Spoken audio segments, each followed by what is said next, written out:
Hey, my name is Flo Jung, and in this tutorial I want to create a checklist with you how to avoid injuries and have the maximum fun on the water. So my checklist basically contains 6 bullet points, which include the gear check, the physical preparation, the mental preparation, the strategy, the experience, and the environment. And like in aviation, where you use a plane that flies with almost 1,000 kilometers an hour through the air, you sit in your comfy seat and you zip on a Bloody Mary and nothing goes wrong. It's one of the safest transportation because they use checklist. They identify the risks and avoid human error by learning from each plane crash. And I should have done that 20 years ago because I had countless of injuries during my career. I broke 2 times my knee, broke my ankles a few times on both sides, my arm, broken ribs, cuts from reefs, and so on. And a lot of these injuries could have been avoided if I would have learned from the first injury. So let's dive into it, and I think there's something for you to learn as well without making the experiences that I have been through. So the first one is that you create kind of a gear checklist that starts in my garage, basically, where I have a packing list. I put the right stuff in my car. I go to the spot, rig it, the sail that it's 100% correct for the conditions, that I double check my fin positions, I double check my foot straps, that everything is tightened up, and then I warm up my body, which is the physical preparation. The physical preparation starts a lot earlier for me because I always try to include in my daily routine one sport session where I focus on flexibility, strength, or endurance. So I'm actually prepared to play on the water. And the physical preparation also helps me to warm up my body with what comes on the water, if there are big waves or if there's always some unexpected things happening on the water. So having that the body warmed up and being healthy and fit gives me 50% of the confidence already. Then the next point is the mental preparation, which means I really try to focus all my energy in the here and now. I leave my worries on the beach before I enter the water, and I set myself clear goals that fit to the conditions. What do I want to learn? What could be mini goals? What could be fun? And then I start with doing maybe a straight jump or something easy that gives me the feeling like I'm ready to take off. You go into each session with the mindset of learning step by step, by progressing with, like, let's say you want to learn a new move, like the loop in windsurfing or a jump, then you try to focus on one thing.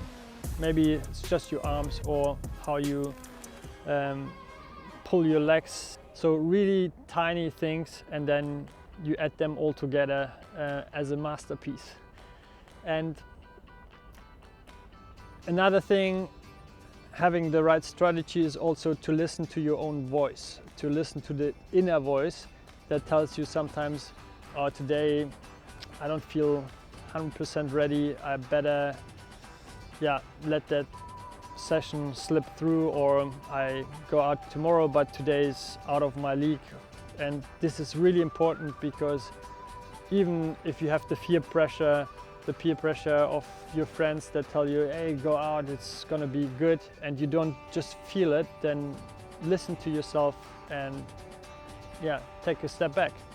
And sometimes you have to push yourself, so that's a really fine line to know what to do. But I tend to, if I'm really honest with myself, I know, okay, this is an opportunity that I have here, the environment is perfect, my friends are here, I can try new things, and then sometimes things are just not lining up, and then I listen to myself and say, let's call it the sesh, or don't even go out.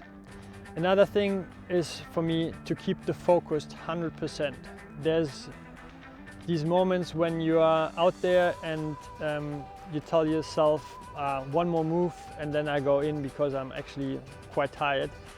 And that one more move cost me so many broken masts and so many broken bones in the end, because I knew I shouldn't have done it. But telling yourself one more move means that you're with your mind on the beach already. And so for me, is if that one more move comes up, I know it's time to go out. So how do you get experiences? Well, I guess you have to make mistakes to get experiences. But there's one crucial factor. You don't have to make the experiences yourself. You can learn from other people, and you can do once a mistake and then learn from that. Maybe have a book where you record your sessions, where you learn from each mistake. For example, if you crash always on one side trying a move, then lean more to the other side next time. Experiences give you then also the gut feeling of what can go wrong and what can go right, so you can be led by your instincts. The last thing is the environment. If I have the right environment, friends are there, I know the spot, I know the danger zones, I can play with how far I want to push it, then this gives me a lot of confidence, because I know, okay, if things go wrong, there's something to save me, or to swim back to the shore.